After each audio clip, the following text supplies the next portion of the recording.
I'm enjoying your wonderful timelines, and they've got me thinking. First, they got me thinking about what we could call visual intelligence. It's a critical skill in our age of info overload, and it's one that this class helps you to develop. Visual intelligence, I would define as the ability to skillfully use the sensory elements of visual design to make explanation effective, which group one did very elegantly here, right? They're being very effective in this beautiful color scheme with this very closely related set of colors.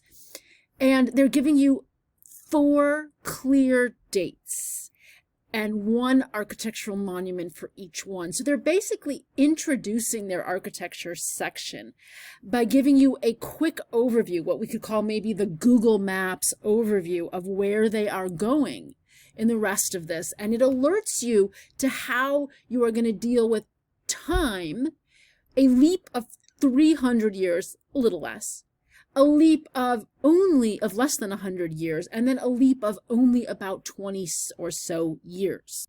In terms of visual intelligence, and also the metaphor of mapping, better than Google Maps, they're using actually an imagery here of the cartography of the early modern period, right? You can see the yellowed parchment of the map and the early mapping techniques. And this is a beautiful way of suggesting that their timeline is mapping the past for you. And look how gorgeous it is, right? So, some folks have a lot of developed skill with visual intelligence, and it's wonderful that the actual imagery here takes us right to the spirit of the Renaissance, which we see as also the slide border. I love that they chose to use this scroll of acanthus leaves, which are derived from ancient Roman monuments, use the acanthus leaf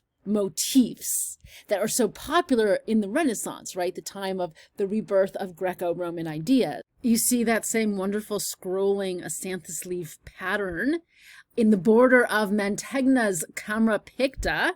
Right now I'm distracted by the amazing dog and trying to figure out what breed it is. But I love how the group paid homage to and made allusion to Mantegna. And of course there is Mantegna's portrait of himself in that foliage, that illusionistic plaster foliage or sculpted frieze of plants. And this is, talk about visual intelligence, right? He's got visual genius. And you see how wit is part of it. Wit is part of visual intelligence. And I enjoyed seeing that in the timeline. So visual intelligence is about using sensory elements, space, color, compositional layout, etc. All those things you started learning about just a few short weeks ago.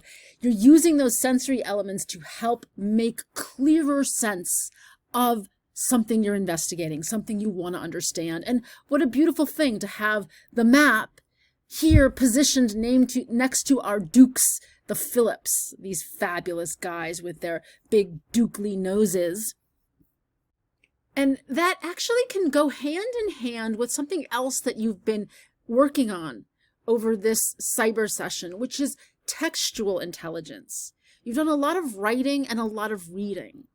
And you've been developing the skill of actually honing your verbal textual intelligence, also in the service of gaining more understanding. So I really liked how this group gave a kind of an overview of period characteristics, defining early 15th century Europe.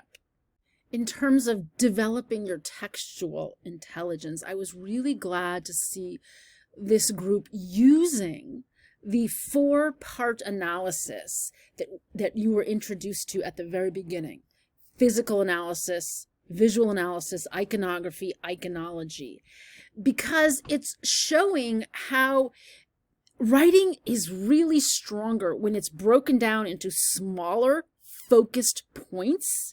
One of the things I see so often beginner writers do is they have this long paragraph that is just a kind of a stream of conscious. And I always want to say, break it down. 1 or 2 clear sentences about physical analysis are more effective than having that run into all the other points. And interestingly, that's a way in which textual intelligence is related to visual intelligence, because the breaks, the open space between the physical and the visual, allows the reader to shift focus and to comprehend more clearly. So keep using shorter paragraphs like this as you go on to new classes. And what's really great is that they are being systematic and logical by implementing this method of 4 parts that are clearly focused. And then within each part, look how specific and detailed they are, thorough and precise, made with oil paint atop of a wooden panel, and is 30 inches tall and 20 inches wide. That's the essence of good writing. Not vague, big, fluffy claims, but really precise, pointing to specific things. So I want you to be aware that beyond this rich and amazing subject matter that you've been studying of these artists and their artwork and the historical periods and the different cultural ideas that go to each historical period, you've also been practicing skills that will serve you well. And keep thinking about how you apply your visual intelligence and your textual intelligence throughout the rest of your academic and professional writing. And actually, even in personal endeavors, if you're going to have to write a letter to your landlord making some complaint, it's a lot better to be this specific. Oil paint atop of a wooden panel. The toilet has been leaking for 3 days and there are about 10 gallons of water per hour. Okay, I'm making a ridiculous joke, but you see my point. This does apply in real life.